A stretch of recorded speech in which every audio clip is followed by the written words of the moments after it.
What is going on, everybody on YouTube? Steve here, Raiken Profit. Welcome to another Green Room show. Although it's just me and Nick. Chris, he's trying to get on, but for some reason, Google Hangouts having some technical difficulty or something's going on one of our ends. So Chris is going to try to get in. But anyways, guys, in today's show, we have Nic Hills, an international seller with 15 years eBay experience. And we're going to be talking about how to create systems to scale your business. So Nick, welcome. How you doing, man? What's going on? I'm good, Steve. We were just saying before, it's a shame we couldn't get Chris in. But yeah, we all have tech issues now and again.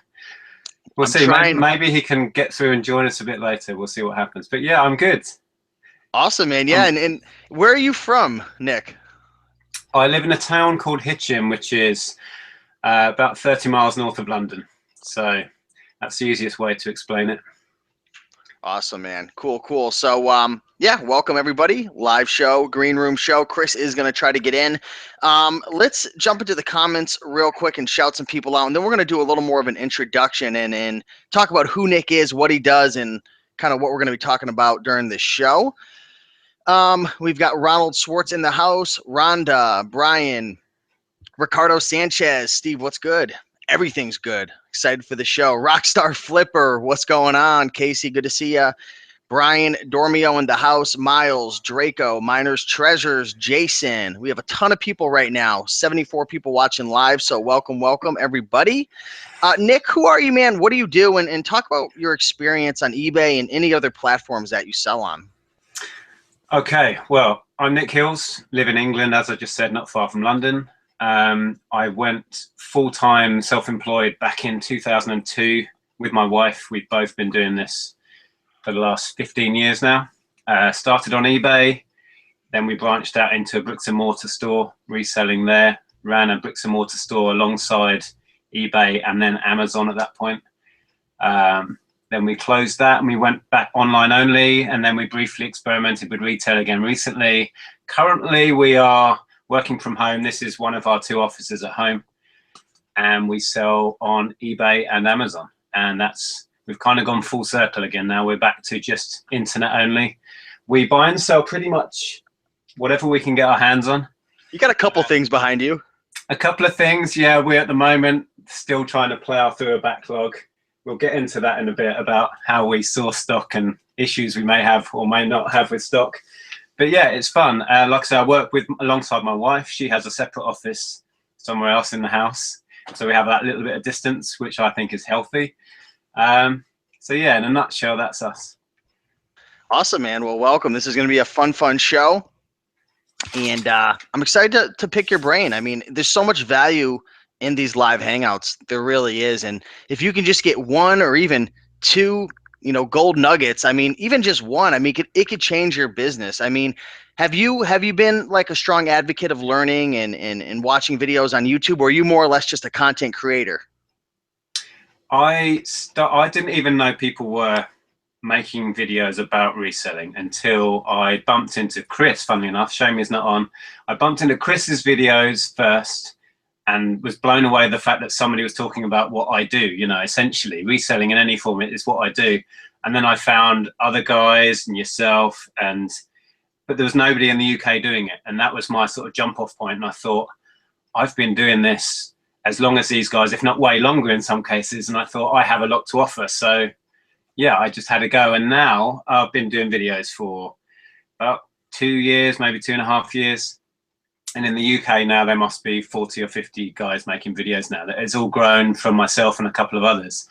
And that's been amazing. It really has. And it's only going to keep expanding, man. I remember 3 or 4 years ago when I started my channel, there was like 10, 15, and now there's hundreds, in the States. So I'm sure that's going to be growing. So that's really cool. But let's dive into it, Nick. Let's get into the show. We're going to be talking about creating systems to scale your business in eBay. So I do want to let everybody watching live right now that I am keeping an eye on the comments. So if you do have a question, I'll do the best I can to get that question over to Nick.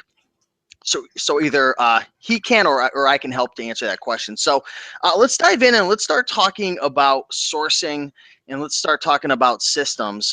What are your best systems that you use to source products on a weekly basis. And when I say system, I think of maybe like a habit or a routine or something that is just, it's almost like you're a robot in a sense. We all kind of have these systems, whether it's, for me, it was going to the half off sales on Sundays.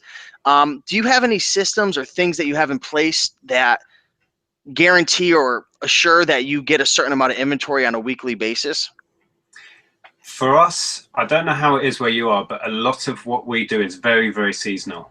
As in, here in the UK, weather is a big issue, and most of our stock comes from car boot sales, which is the equivalent of your garage sales, but everyone meets in one place, okay? And they happen in the spring, mainly in the summer, and a little bit in autumn. Right now, we're out of season, so I'm picking up hardly anything at all. I still do retail arbitrage, so I'm still sourcing that. I saw some stuff online, but our system, if you like, is while the summer's on, we make hay. We go out and we stockpile stock, and then that gets us through the lean months. So, I mean, we use charity shops, which I know you guys have over there as well, but with that, it's about regularity. So it's really, really hit and miss whether you're actually going to find something in a thrift store, as you would call them. Oh, yeah. If you put yourself in there every other day, or maybe just 2 or 3 times a week, if you can get, like you were saying, a regular time to go and you stick to that, you're going to up your chances of finding stuff. So we do regularly go to charity shops out of the car boot season, but we don't rely on those for stock.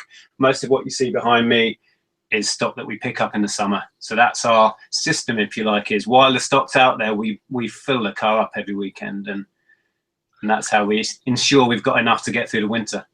Now, I'm interested to dive a little into the seasonality thing right there, because for me, I mean, I sell a lot of clothing, and that's kind of what I was biggest into, selling on eBay. And, while, in the summertime, obviously summer clothing is going to sell better, and wintertime, the heavy stuff's going to sell better. But, if I find a winter item in summer, I'm going to list it. And there's a good chance that if it's a good brand, if the margins are there, like if I list it competitively, take good pictures, it's going to sell because, at least here, the U.S. market, there's an ask for every seat, like I always say. Like, there's always a reason why someone might want a winter item in the summer and vice versa. So what do you mean seasonality items? Because with eBay and even Amazon, I mean, the world's at your fingertips. You can list anything. There's always someone who wants it. So can you talk a little bit more about that and stockpiling versus just listing it immediately?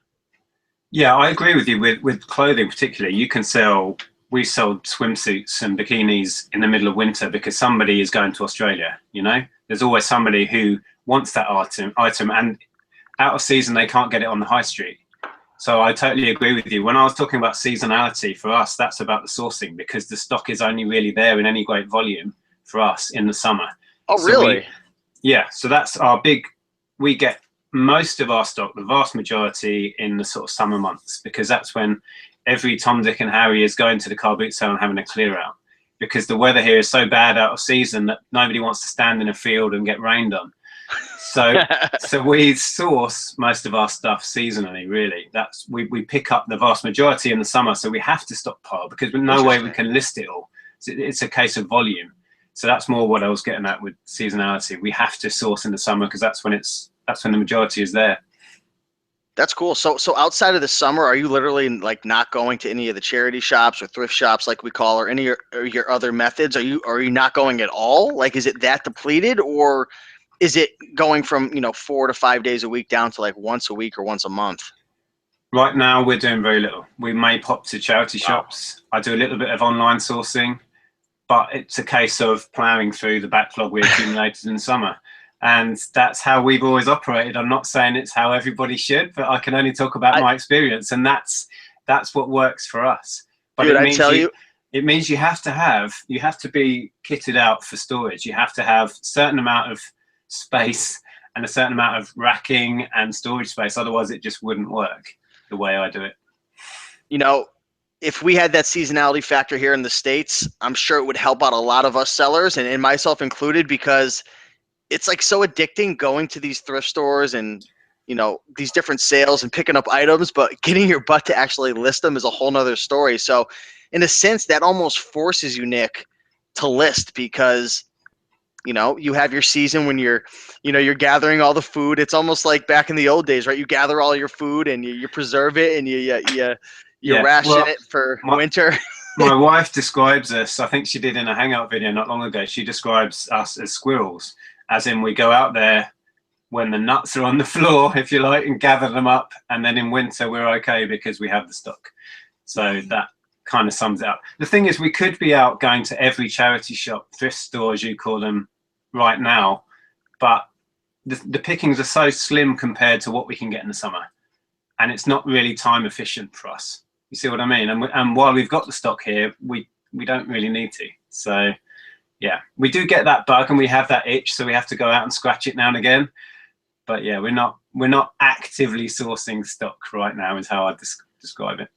I'm looking in the comments right now, and Bonafide Hustler is saying, gather all the cheddar and then let it age.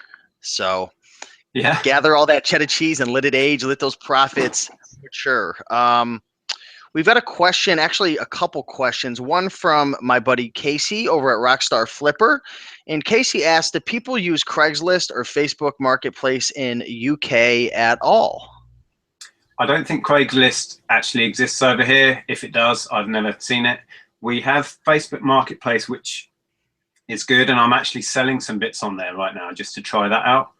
I've sourced a few bits off Facebook, but it's been really hit and miss. And you don't have that security of eBay. You don't have the returns process. You never know quite what you're getting. So it's a bit hit and miss with Facebook. We have a site called Gumtree, which I think is more like your Craigslist. Yeah, I've heard of that. Yeah. Yeah, it's kind of a one site does all. You know, you can advertise sales on there. You can sell stuff, buy stuff, look for a job, anything. So yeah, we have those. I think it's growing. Certainly Facebook is growing. It's interesting to see how they're going to evolve their marketplace. I think they've got big plans for that. So I see a lot of stuff behind you. You obviously have a lot of products, and I'm assuming you list quite regularly. Let's shift into talking about systems that you have in place for taking quality pictures, and that's the key word right there, quality pictures. What's your process, Nick, when it comes to photography on eBay, when you go out and you source your items, whether it's in the summer and you stockpile it, and maybe you put 10 or 15 items together and you say you're going to list them for the day, you get those items together. What's your process from start to finish when it comes to photography, and what systems do you have in place to assure that your pictures are good, and that people, that it catches people's attentions when they're scanning through the million other listings?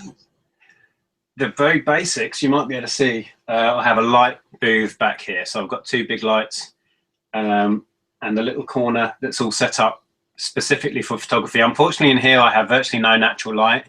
My wife's office is at the back of the house, which is a conservatory. So she uses natural light, which I recommend. If you can use it, use that. You cannot beat it.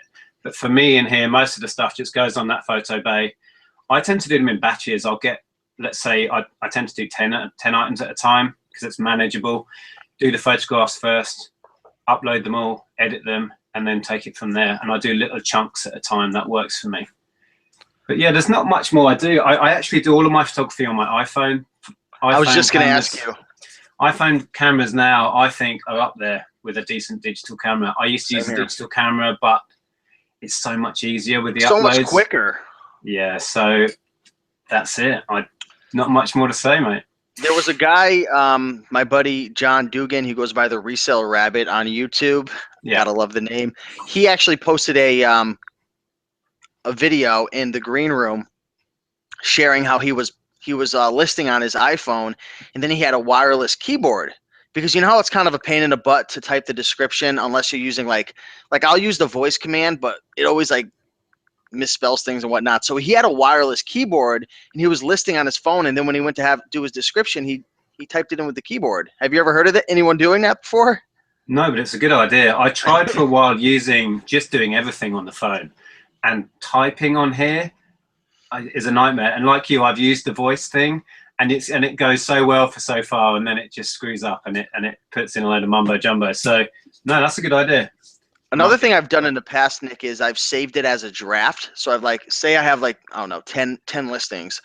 I list it all. I save it as a draft instead of publishing it, and then I go in with through my desktop, and you can actually edit the photos more, type in the description. So there's a lot of different things, but I mean, I used to always do the traditional photography with my Canon, I forget what it was called, the Canon ELPH PowerShot, little handheld digital camera. I used to always use that, and then you have to pull out the memory card and put it in a computer and upload it, and then you don't have enough space. And the phone is the way to go, man. It definitely is. Now, when it comes to when you're taking your pictures, do you have a light box, or do you have like a table against like, maybe like a clear background? Like what system do you have in place when it comes to that specific aspect of photography? All I have is a wooden background up there, so it's like a pine-coloured box, effectively, with the lights pointing into it. Oh, cool. I did used to have a white background, but I found it would get stained, it would get marks on it, and having the wood grain background, it doesn't show up those imperfections. So that works for me. I know a lot of people wouldn't agree, and you want a plain white background, etc. But I've always done it that way. My wife has the mannequins for her clothing. She does most of our clothing stuff. And she has, I think she uses sheets sometimes for a background, like a drape. Yep. But yeah, beyond that, not much. We haven't really invested in fancy light boxes or any of that, and never have done. I mean, it's not completely necessary, right? I mean, it's nice, but at the end of the day, you can have the greatest pictures in the world, but if you're only listing 5 items because you're taking so long to take your photographs, I mean, who's going to make more money? Somebody who's taking their sweet ass time to list 5 items, or someone who's banging out 30 listings that are good enough, right? I totally agree with you. I think people can get hung up on some of the details sometimes. Not to say that having great pictures isn't a priority. I really think it is. A good picture can sell your item. You don't even need to describe it sometimes. You can take good pictures, but if you get so hung up on that you're taking half an hour to take fancy pictures, and you can go too far with every detail of reselling, and really it is about getting it up there. Nobody can buy it if it's sat on the side. So yeah, I'd have to agree. Just do as much as is necessary. Does that sound right? As much as you need to. Yeah, I don't get bogged down in the photos. It's click, click, click, next. Yeah. How many pictures? Because there's always an argument. I want to know in the comments section. We have a lot of people watching live right now. 179 people watching live. So welcome everybody. Glad to have you here. Anyone who's watching live right now, let us know when you're taking pictures on eBay. And I'm going to ask you this, Nick, as well. How many pictures do you guys fill up? Because I believe there's a limit of 12 pictures that you can fill up for that specific listing. I know the Bonafide Hustler's in the comments. He couldn't get in, unfortunately. He fills it all up. He does 12 pictures. For me, sometimes I'll do 5. Other times I'll do 12. It just depends on the item. What about you, Nick? How many pictures do you use, and does it change based on the item, or do you have like a rule of thumb? Totally depends on the item. Yeah. If I'm listing a, what's a good example? An electronic item. Let's say I've got a stereo from the 80s. I'll use all 12, might even use more, because you want to shoot every side of it. You want to do close-ups on the dials. You want to show that scratch on the corner. Whereas if I'm listing a book, for example, it'll be 3. I try to use a minimum of 3 photos. Somewhere I heard that Cassini likes you to have a minimum of 3. So I do front and back and something else. You see what I mean? Even with video games, I do front, back, and take the disc out and do another one.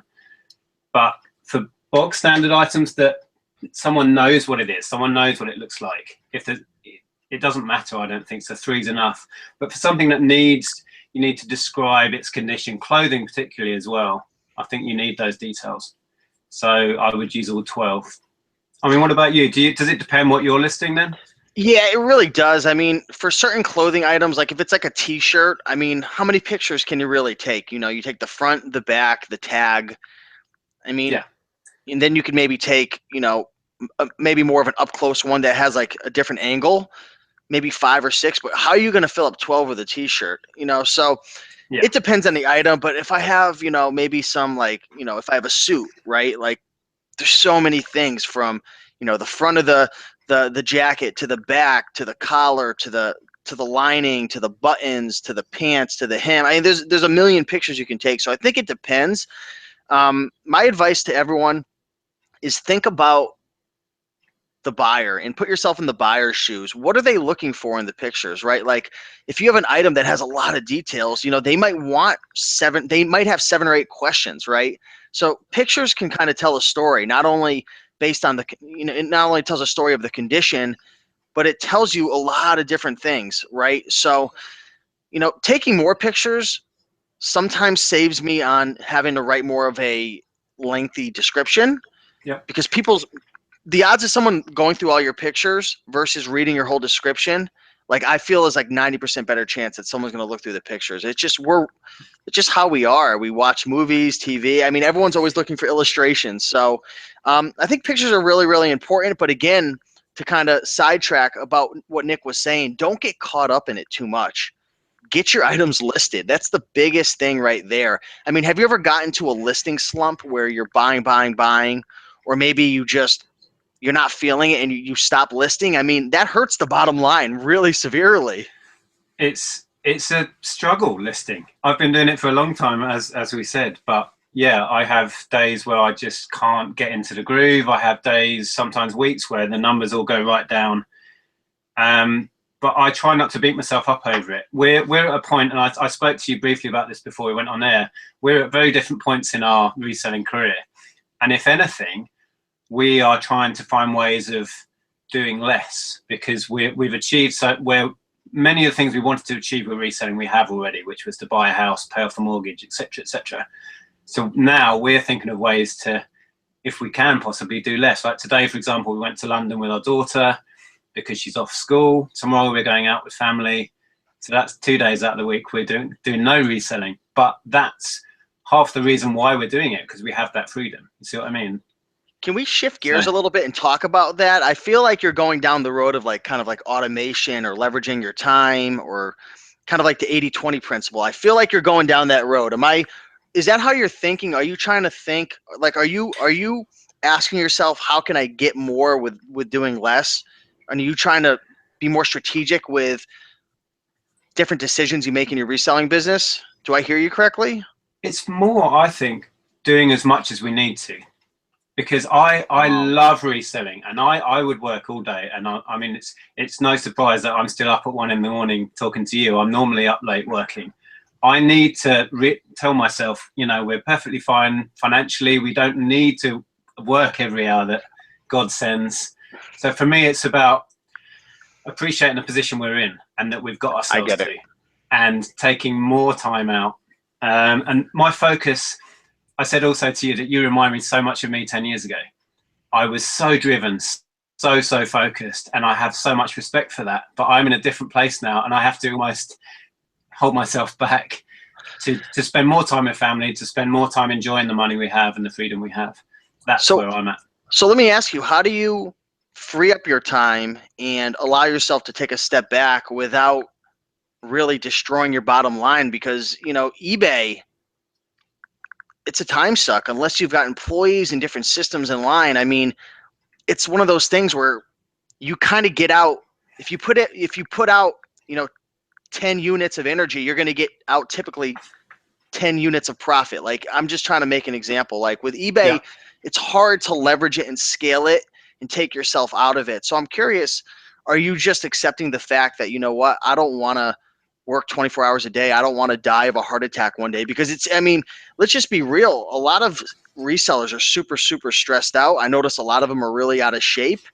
They kind of let themselves go, and I've been there before. I'm not judging anybody, but this business can take everything out of you because you could work 24 hours a day. So I want to dive a little deeper into your mindset. Are you accepting the fact that you're going to make less because you're taking yourself out of it, or are you doing things differently? I think the focus used to be all about the money and how much I can make out of this. And of course, we're in business. There's no point in being a business person if you're not in it to make money. That's the whole point. That's what business means. But at some point, when we achieved certain goals we had set out, we had to say to ourselves, okay, we've achieved those goals. So what's the payoff? The payoff is I don't have to work as hard. I don't have to earn as much money. But getting that into my thick skull isn't actually that easy. And I'm still the same guy I was 10 years ago that wants to be the best. I wants to make X amount of money, but I don't have to. And I need to tell myself, my wife is much better at this, to say, well, we'll just take the day off because we can. We'll take tomorrow off as well because we can. And that is something that I think I lose sight of sometimes, that we have worked ourselves into a position that we now need to enjoy. is I guess what I'm trying to say. Yeah, no, I'm glad you explained it that way. I definitely get where you're coming from now. Nick, what advice would you give to somebody who's maybe in their 20s, 30s, early 40s? They're still grinding. They're trying to build up their business. Maybe they've been in the game for 5 years or less, or 3 years or less, or just 3 months, whatever. They're in that age group. They're somewhat new.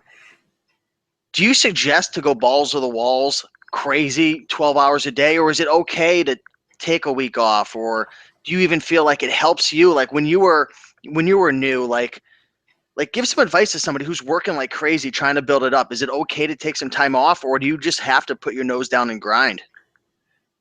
Be prepared to work hard would be the first thing. There are no real shortcuts, especially in this chosen career path. If reselling is what you're going to do, I don't think there's shortcuts. You may think otherwise, but I really don't think there is. And hard work is the only real thing that's going to pay off. I was very guilty of working too hard too long. So I would say try and factor in days off, time off, holidays. We worked balls to the floor for 10 years pretty much to get what we wanted out of it, which is why I was saying before, I now need to realize I don't have to anymore. You see what I mean? We did that for a reason. But yeah, I don't know what advice. If I'd go back and give me advice, it would be to take more time off. But it's really hard when you're so driven and you have all of these plans and ambition. You know what I mean? It's really hard to equate that with, yeah, but I need to take a week out. Do I really? I've got all these plans I want to do. I've got all this money I want to make. But you can burn yourself out. And we ended up, I think, burning ourselves out, really. I've done that several times, more than I could count. So what would your take on it be then, to structure in time off? I would say to work smart. And what I mean by that is, like, for me, what always worked was scheduling time each day. Like, I would rather be consistent and work 3 or 4 hours a day, or whatever, even 6 or 7 or 8 hours a day consistently, versus some people, like, they'll slack off for 3 or 4 days and then they go like 16-hour days, like 2 days in a row, and they're up all night long until like 5 in the morning.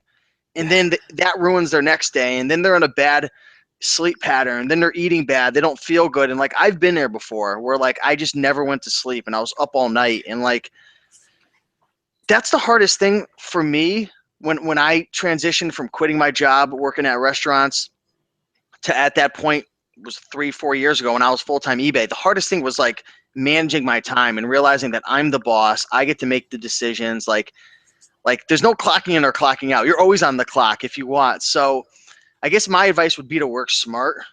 Yeah. I can totally relate to everything you just said. The binge working, and then the throwing yourself out sleep-wise, and then feeling bad because then the next day you don't do anything. And it's tough. And 15 years in, it's not any easier. I'm sorry, it's not any easier. So, but then that's also one of the reasons I think I ended up working for myself was because I struggled to fit into conforming into a job, into a role, and being told I have to do this in this lot, I have to do this way, I have to wear these clothes, and I have to be X, Y, and Z. So part of my personality is very chaotic, and that's why I've ended up doing what I do, because I'm allowed to be. So it's that kind of contradiction of wanting to put systems in place, wanting to be efficient, but knowing that I don't have to be because I work for myself. And that's one of the joys of it, in a way. But yeah, it's a constant battle, really is.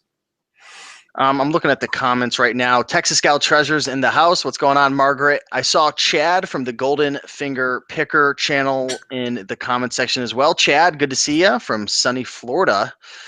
Let's see. Mario, what's going on? Jennifer Leland. We have a lot of people watching right now, so welcome. I'm sorry, guys, if I didn't answer your question or I didn't get a chance to shout you out, but I have a feeling we're going to not go through this outline at all and like just go through like half of it and just open up the floor, because there's a lot of questions coming in. Yeah, we'll do whatever you like, Steve. That's fine. We are at the halfway mark right now. Believe it or not, time's been flying. So thank you, everyone, for watching so far. If you've liked this video so far, leave a comment, subscribe, but especially hit the like button, guys. 179 people watching live, but only 66 likes, Nick. What's going on here, man? It's criminal. Just criminal, that is. So let's talk about shipping. Yep. What's it like What's it like shipping from the UK? That's what I was gonna say.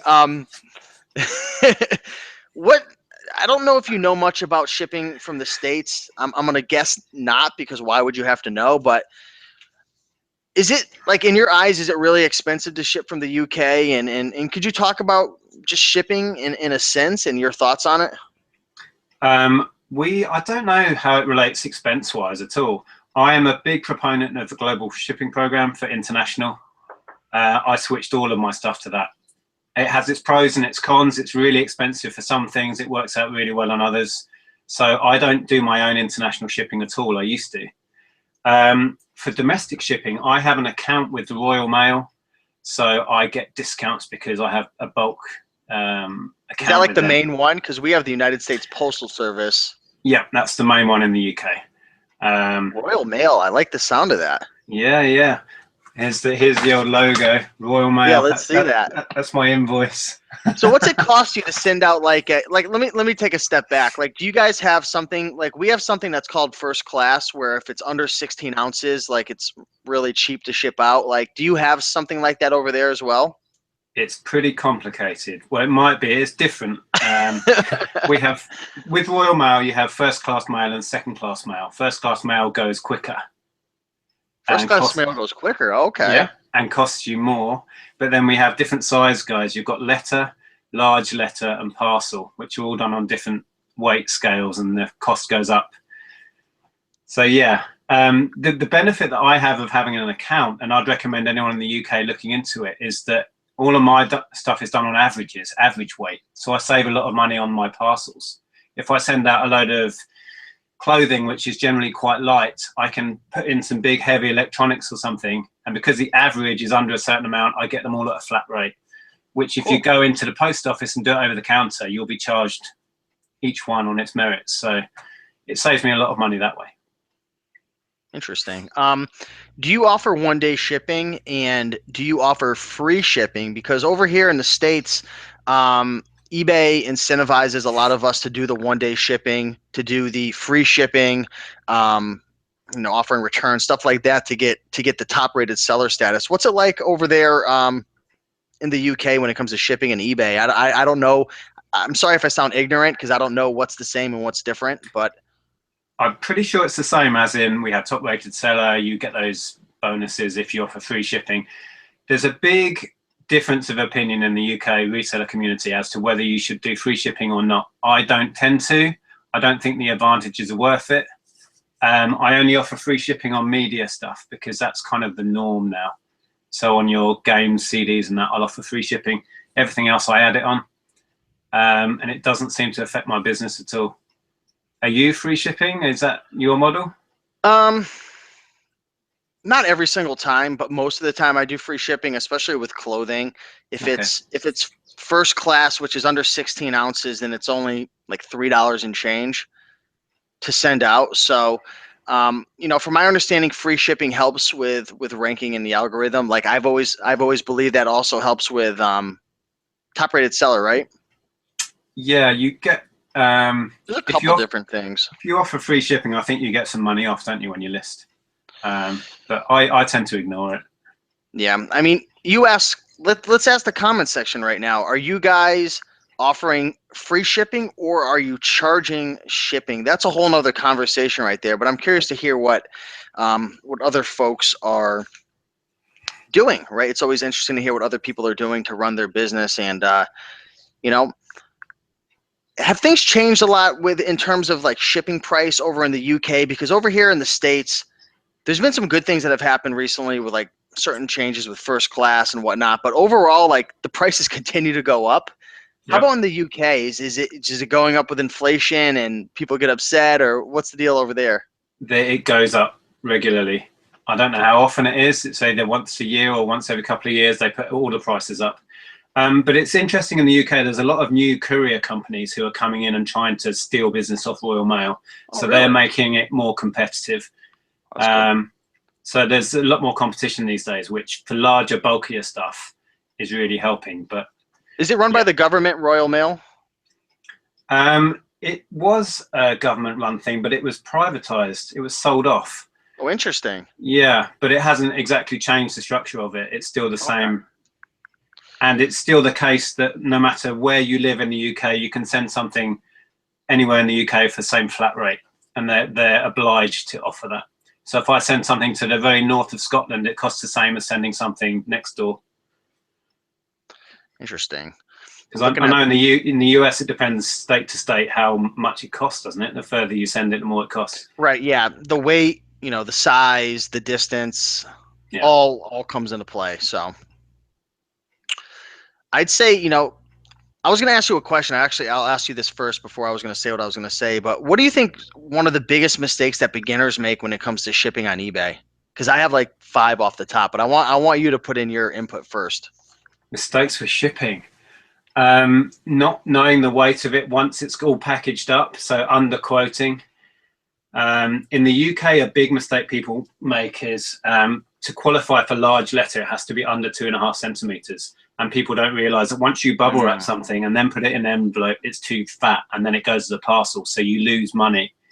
So in the UK, I think a lot of the mistakes people make are not understanding the systems, not educating yourself well enough before you start sending all this stuff out and losing money on shipping. So that's the big one that I see happen a lot. And I did it myself. I'm not innocent of this.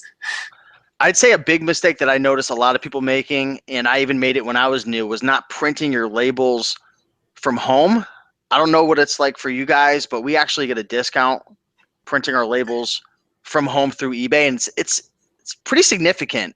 And not only the discount, but over here at the post office, the lines are so long, and you can waste 30, 40 an hour just waiting in line. Yeah. And you can make so many enemies. Like I made so many enemies when I was new on eBay. Do you know why? Why did Enemies? so many people? Yeah, people hated me when I Oh, was new. people who worked in the post office. No, not the Oh, people at the post office. But because they imagine, hated me. Nick, imagine walking in to the post office and you're in a rush and you see Raiken Profit with 15 packages in his hand and Yeah, he yeah. doesn't know the weight of each one and he doesn't know which box to put it in. Like I took like an hour. I pissed everybody off. And I learned quite quick. A woman goes, you could do this from home. And I said, oh, okay. Yeah. um, For us, it would be you'd have a bank of post office like employees, and they'd see us coming, and they'd all go for a tea break and just leave one poor girl to deal with us because nobody wanted to deal with our bags and bags of packages. And that was when I realized that setting up an account was the way forward. So I do it all from home.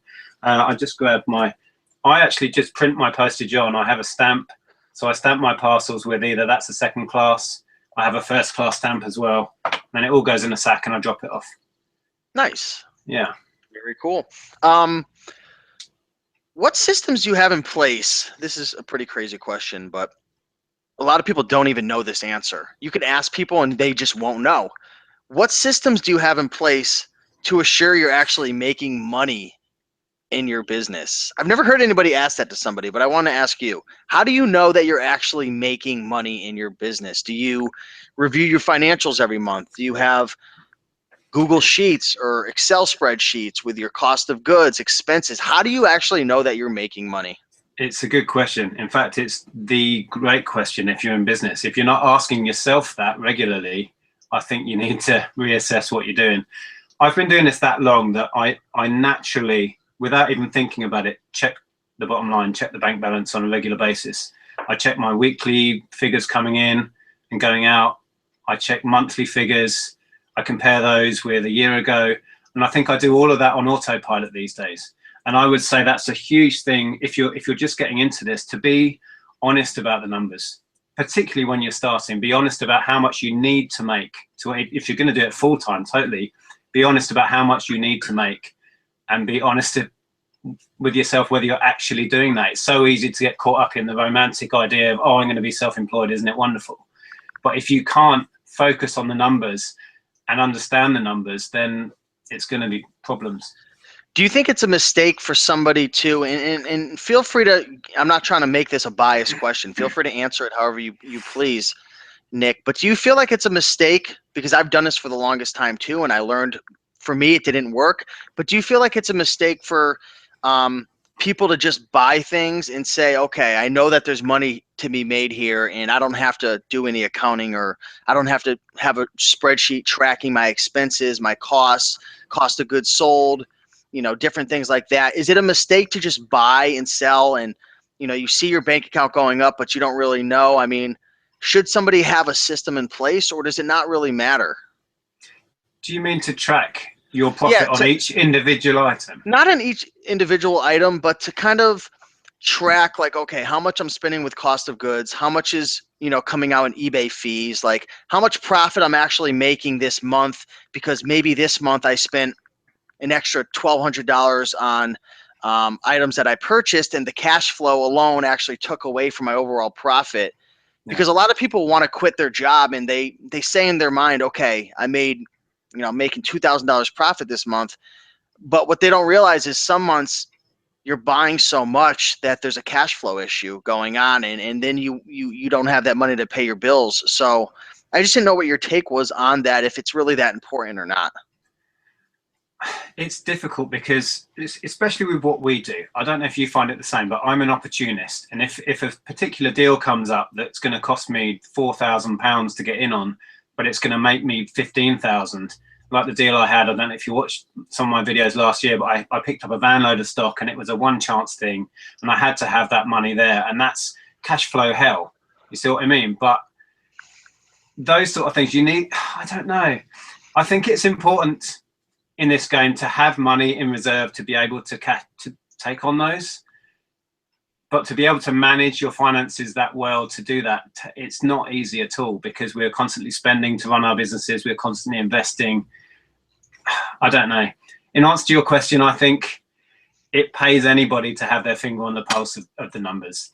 How far you want to drill into that and work out exactly where your profits are coming from and what isn't working, that's for the individual. I don't analyze them particularly, but I keep a focus on the bottom line regularly. I think the reason why I kind of asked that is because I don't know about you, but I get people asking me all the time, like, Steve, like, when's the right time to quit my job? I want to do eBay full time. I want to do Amazon.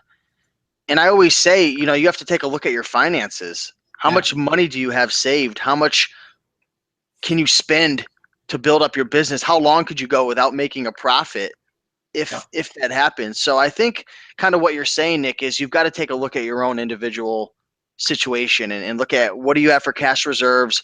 What are your bills?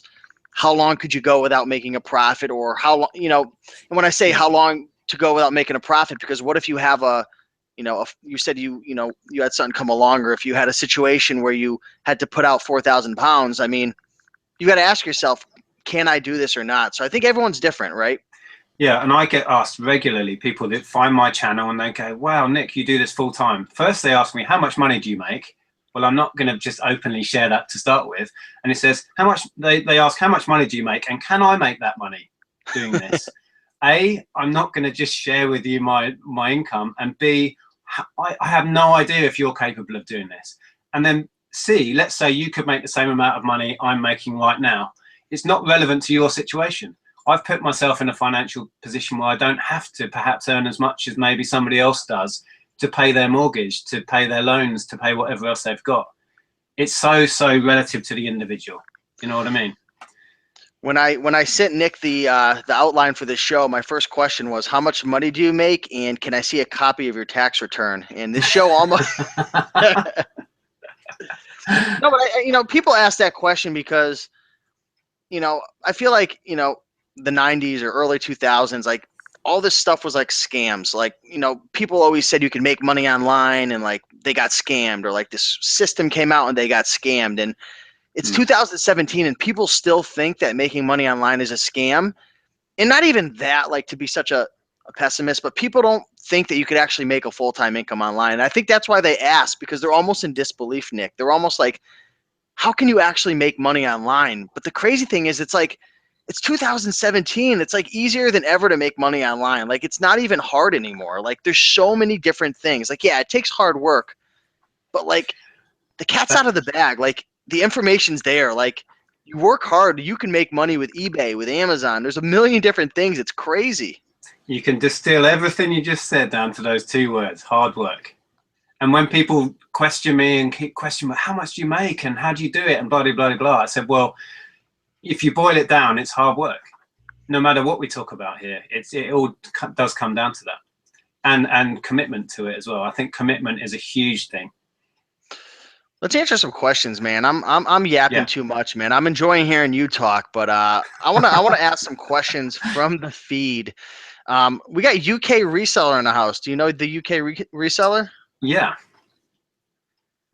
What's the question? Does he have one? He says, Nick, I'm not interested in what you make. I'm interested in learning what items you buy. I hope that's a fair comment. I like that. So what types of items do you enjoy buying, Nick? Well, it's a common theme for gentlemen of my age. It's all about the video games. I got into reselling through video games, through collecting video games. So that is still a passion, although they're becoming harder to find and harder to pick up at a decent price. Beyond that, anything that I can make money on pretty much sums it up. I'm an opportunist completely. And if I think I can turn a profit on it, I'll go for it. I mean, just beside me, we've got, what have we got here? Craft drill, video games, DVDs, cuddly toys. This is all FBA stuff. This is all going to FBA, which is actually becoming a bigger part of what I do and allowing me to do less work. So that is a part of our evolving our business, actually, FBA. Do you have a minimum profit that you'll allow yourself to make on an item? Because you said you'll pick up anything with a profit. Will you pick up something that only makes you $1? If it's in volume, yeah. I listed loads of, well, this sort of stuff that I've got 5 and I can print the labels off and send them in. If they're only making a couple of dollars each, doesn't matter. I never see it again, it's gone. And I'll employ the same principle on eBay. If I've got a stack of them and they're only going to make me £3 as it is here each, it's worth my time. If I've only got one of them, it's hardly worth my time. But if I've ended up with that item because I bought a job lot, I'll put it on anyway. You see what I mean? Yeah, I know exactly what you mean. The Bonafide Hustler wants to know, what reselling YouTuber does Nick watch most? Wow. Putting you right on the spot, man. Probably Margaret, actually. You know, Texas Margaret Scout Treasures? Yep. She's awesome. She is putting out so many videos as well. It's hard to keep up. She's killing it. But I get on really well with Margaret, and I watch a lot of her videos. And Zahir, my mate, who I do the Hangouts with, that we chatted with, I watch a lot of his. So yeah, those two I would say I watch the most. Did I ever tell you, this was probably like 2 or 3 years ago?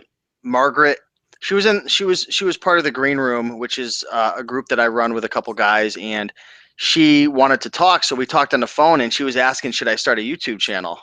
Yeah. And it's like, she's come so far, and she's done such an amazing job. So big shout out to Margaret. And yeah, I know Margaret was watching, and she messaged me earlier as well. So yeah, her channel has grown at an incredible pace. She's catching me up. Let's see. I'm just looking through some of the questions. I don't know what that question is. I'm sorry. I'm just looking through. I don't see any questions coming in. So if you guys have any questions, ask away. What softwares, if any, are you using in your business? Like, do you have any softwares that you use for accounting or for listing or for sourcing, like OA X-Ray for doing online arbitrage, or QuickBooks for accounting? Like, do you use anything? Or the main software I use, and it's pretty obvious, is the Amazon app and the eBay app. I use those all the time. The eBay app is fantastic. While we were out today, I could answer a question as it came in. I could, answer inquiries on Amazon whilst I'm out and on mobile. So those are a lifesaver. And I think that's a big thing, actually. Answering questions immediately on eBay gets you sales. So using the eBay app. That's a hot lead right there. Totally. And being able to use eBay to research products while you're out and about. When I started this, I couldn't have even imagined I could be out in the middle of nowhere on 4G signal looking up stuff. You know what I mean? I used to have to take all my knowledge in my head. These days, I honestly believe people don't realize how easy they have it. You can walk into a charity shop, doesn't matter that you know nothing about this piece of crockery in front of you. You've got eBay, you've got Wikipedia, you've got everything at your fingertips. You can find it out. No We excuse. had to take all our knowledge with us, and it was so much harder back in 2001 or earlier even. Do you run sales in your store? And if so, what percentage of items do you run sales on, and how often, Nick? Nope. No sales?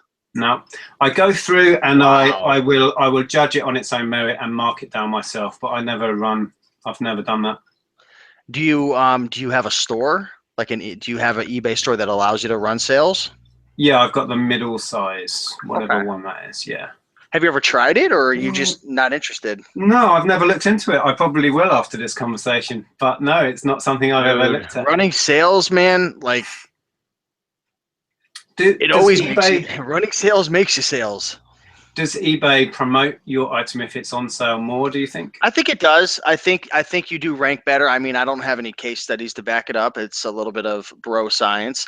But just thinking from a business standpoint, I mean, look at least over here in America, every single brick and mortar store, even e-commerce stores, Shopify stores, everything's always on sale. But nothing's ever on sale. But they always make it seem like it's on sale because they know it creates urgency, and typically humans will not make a decision unless they're forced into it, at least a buying decision. A lot of them Yeah. are impulse buys. So putting it on sale helps. So I'm thinking, just from eBay standpoint, why would you not rank something higher that is going to give you a better conversion? Because they're in business to make money. And when something's on sale, you're going to convert better. So I think it helps. I really do. And I know just from past experience, when I ran sales, I got more sales that came in. And even running sales on items that sold on the sale, like other items would start selling like randomly that weren't even on sale, that like were sitting for like 6 months. So do you select like a particular category, or would you mark down all of your suits, for example, by 5%? I mean, or how would you judge that? Typically, I would just mark everything off, just depending on like where I was in time. Like, there was a time when I had 1,200 clothing items in my store, and I would typically just mark everything off. I might, like, you could select everything and then like choose different categories or like certain items. Like, there were certain items where maybe the margins weren't really, there wasn't a lot of margins, or there wasn't a lot of meat in the bone, or like it was a super high end item and I knew I could get that price. You could uncheck that, or you could take that off. Yeah. But typically I would just run it on the whole store. I don't know if that was the smartest decision. I bet you there's a better way to do it. But yeah, the margins were always huge, man, on eBay. So I didn't care. Like, even if I ran a sale, like I wanted to keep things moving. Yeah. Well, I am nearer the end of faster turnaround than some other people are on eBay. So I think it's something I need to explore. So yeah, I'll take a look at that. Awesome, man. Cool. So I'm just looking through the comments to see if there's any more questions. Mr. Sadie 123, what's going on, Bubba? I wish I had someone here to help me with the comments. Chris, why didn't you make the show, man? Yeah, Chris. Trace Collins, what's going on? Trace, how much workspace do you need and use? Can you do this from a tiny home? What are your thoughts on that? For someone who's maybe in a little apartment, like, you would have to be very, very selective about what you're going to sell. I mean, just this week I've been selling a collection of cigarette cards, which are high value, low space. They don't take up much space. Same with Lego. I used to do Lego and nothing but Lego. So you'd have to be super selective about what you're selling. I mean, with clothing, that takes up a lot of space. With electronics, it takes up a lot of space. So I guess if you can just have a handful of niches that are tiny, yeah, why not? Store your items smart. Like, get bins and store your items in the bins if you can. Like, if you're selling clothing, you'll probably be more efficient storing your items in bins versus having clothing racks all over, because they're not super efficient with space. Mm-hmm. It's a little nicer on the eyes and keeps the clothing items in better condition instead of getting folded up, I believe. But be smart with how you store your items. The bins definitely help. I've never been big into doing bins, but I've seen others. So be smart with your space, and also quick moving items, right, Nick? I mean, if you could get it in the house and out the house within a couple weeks, you could buy more. Yeah, I'm not the person to say that though. You can see I have more unlisted stock than listed, Well, so I'm not the one to talk. But let me that's our model. let me throw out a statement. I want to know if you agree with this statement or you don't. And again, I want you to answer honestly, because if I asked 10 people, I'd probably get Yeah, five people say this, five people say that. go for it. In order to make more money in your eBay business and grow your eBay business, you have to. I'm going to make a bold statement. In order to grow your eBay business and make more money in your eBay business, you have to grow the amount of listings and the amount of inventory in your store. True or false? Not necessarily so. I don't Ooh, think. interesting. I want to hear your take on that. If you can have the real hot, fast-selling items that are high ticket, you may only need 10 items. You see what I mean? If you can replenish those, if you can go out and you've got that You live in a hotspot area, you're a always finding source, quick moving. or Yeah. you can source a product and there's an endless supply coming in and it sells quickly. Why would you need 500 items? You've got 10 that are selling 10 of each a The bona day. fide agrees with you. He's on your side. There's as many different ways of making money on eBay as there are people selling on eBay, and I think all we need to do is find what works for us. We see so many people who come on and they might find your channel and they say, I'm going to be the next Steve Raiken, and they'll try and copy you, but it doesn't work because they're not you. And likewise, people have tried to copy some of the stuff I buy and sell, and they're like, I can't make money doing this. This just doesn't work. But funnily enough, it works for me. You have to chart your own course and do what works, but be honest about whether it's working or not. It comes back to the whole money thing and looking at your figures and saying, oh crap, this doesn't actually make me money. But you have to be honest about it. I know that definitely stands true for Amazon even more, because you can have, like Jennifer Leland says, you can have 10 items that are replenishables and have 50 of each, and you are golden. Yeah. So it's like going back to last October when I bought that van load of stuff. It was only 12 or 15 product lines.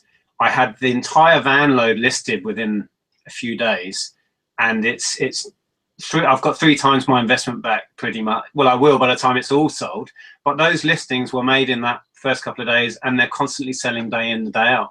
And a load of it I sent to Amazon. It just sits there making money. So you don't need loads and loads of product lines necessarily. I do anyway, but yeah, I kind of do both models.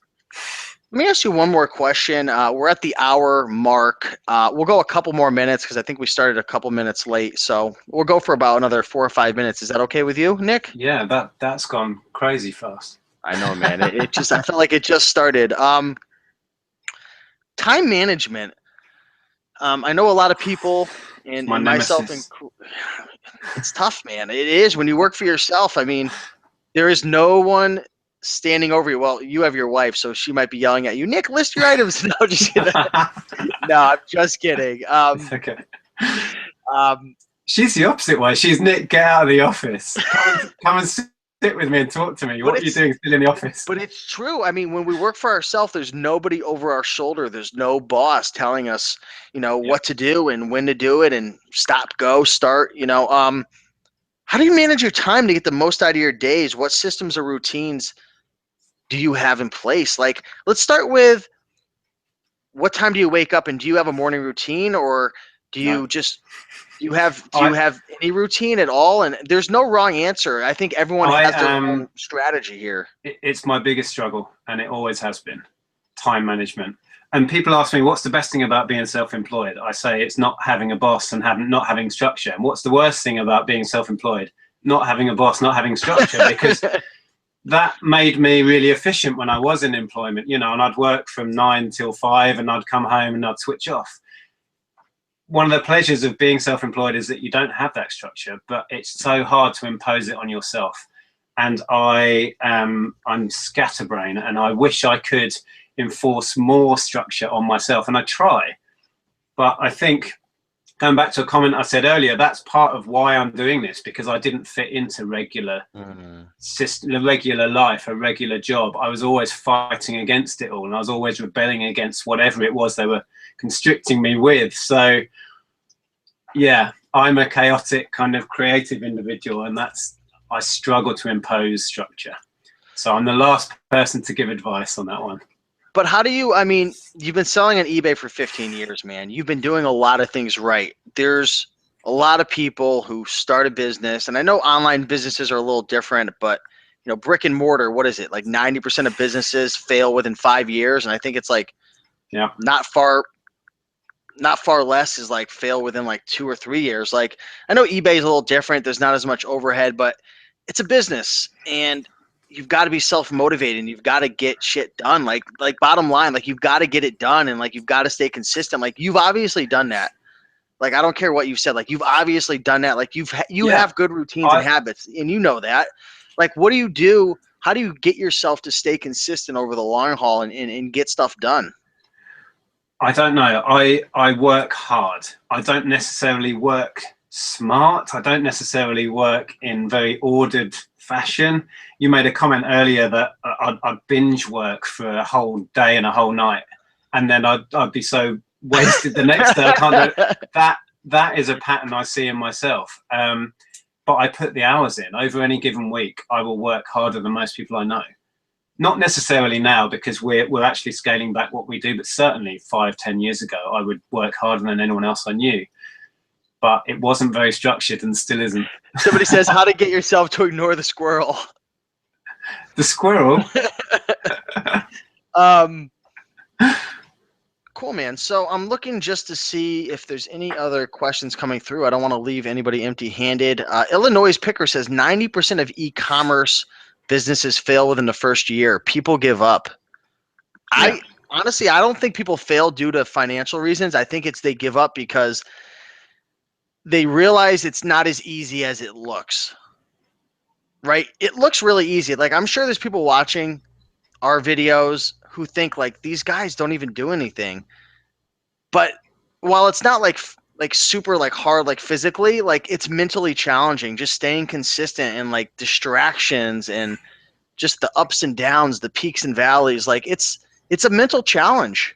It is. And what people don't factor in is the pressure that it's all down to you. How much work you put this week relates to how much money you might or might not make. And that is a lot of pressure that I think is hard for some people to take. And it's hard to get used to. It does get easier over time, but not having a consistent salary for some people is an absolute nightmare. And I get that, but it's part of the deal and it's part of the stress that comes with it. And that's why I've always spread out my eggs in different baskets. And, as of now, I think I'm making 9 or 10 different income streams. And obviously some, I ignore for a while and I get back, but it's a tough part of this game where sometimes eBay's slow, sometimes Amazon's slow, sometimes whatever you're doing is slow online. It's not guaranteed. Nothing's guaranteed online. Obviously, you can do certain things and you're going to get, 1 + 1 = 2. I mean, if you're buying items that are profitable and you're listing them, you're going to make money, but it's not guaranteed. So yeah, I definitely understand what you're saying, and I sympathize with it all. But we are at that time, guys. It's 9:06. We had a lot of fun.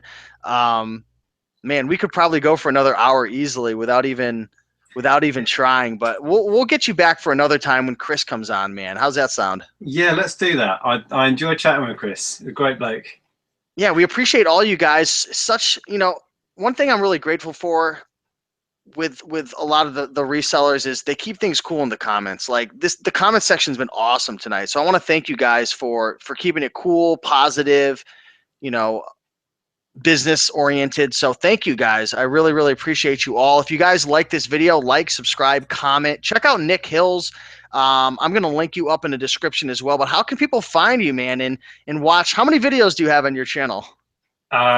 Good question. 450 maybe, I don't know, somewhere over 400, which shocked me when I found that out recently. It's a lot of videos, but yeah, I enjoy doing it. So yeah, come and find my channel. Just search Nic Hills in YouTube. You'll find me quick. And yeah, I want to just thank you for having me on, Steve. Thanks for having me on your channel. And yeah, we'll have to hook up again with Chris. Come on, Chris, man. Find your way to get past that 404 error, man, that Google's giving you. All right, guys, thanks for watching. Also, description down below, we've got some free goodies for you as well. We've got a free book, 100 Amazing Items to Resell. Myself, Chris, and Nic Hills, and Eric created that book, and you can get that for free. It's 100 amazing items that you could sell on eBay, Amazon, even Craigslist. Yeah, check that out. But yeah, thanks for watching, guys. Someone asked how often you go live. Typically a couple times a week, at least once a week. So check out Nic's channel. He's always going live over there as well and doing different interviews. So check him out. Thanks, everyone. Nic, thank you. See you soon. Appreciate it, Steve. Get to bed, man. It's late over there. It is. Take it easy, Steve. Take care. Thank you.